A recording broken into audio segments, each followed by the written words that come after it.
we are in I think in complete harmony that way because we share an inheritance and we are very aware of the responsibility of that.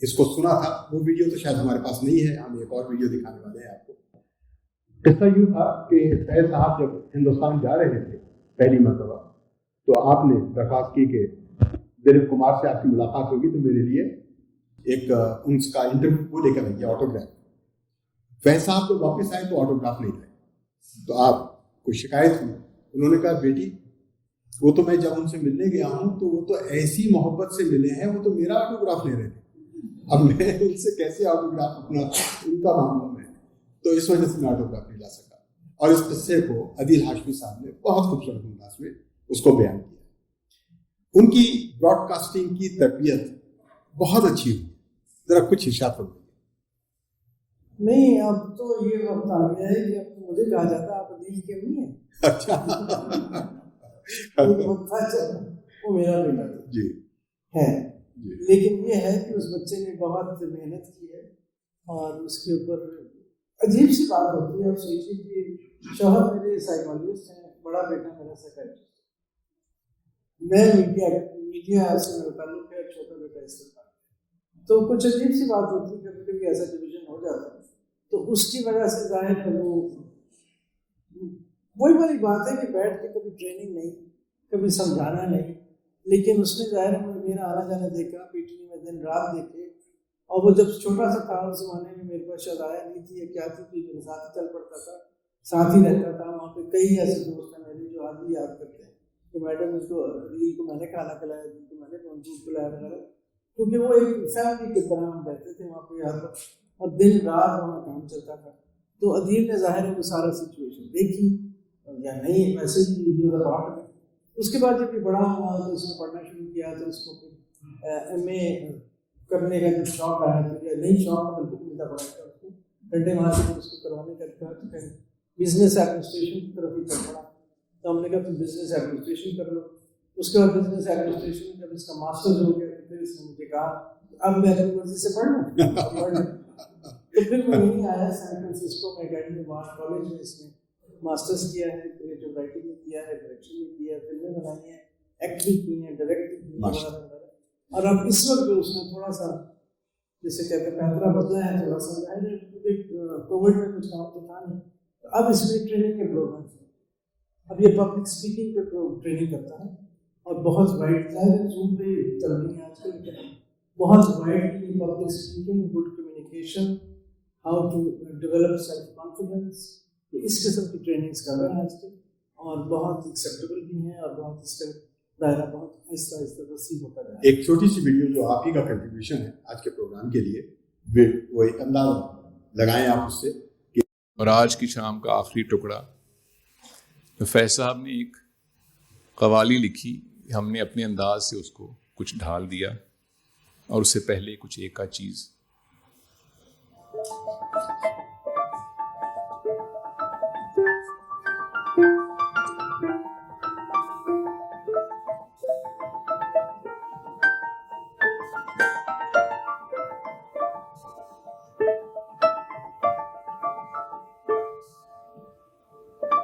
رنگ پیرہن کا خوشبو زلف لہرانے کا نام, موسم گل ہے تمہارے بام پر آنے کا نام. دوستو اس چشم و لب کی کچھ کہو جس کے بغیر گلستاں کی بات رنگین نہ مے خانے کا نام. پھر نظر میں پھول مہکے, دل میں پھر شمع جلی, پھر تصور نے لیا اس بزم میں جانے کا نام.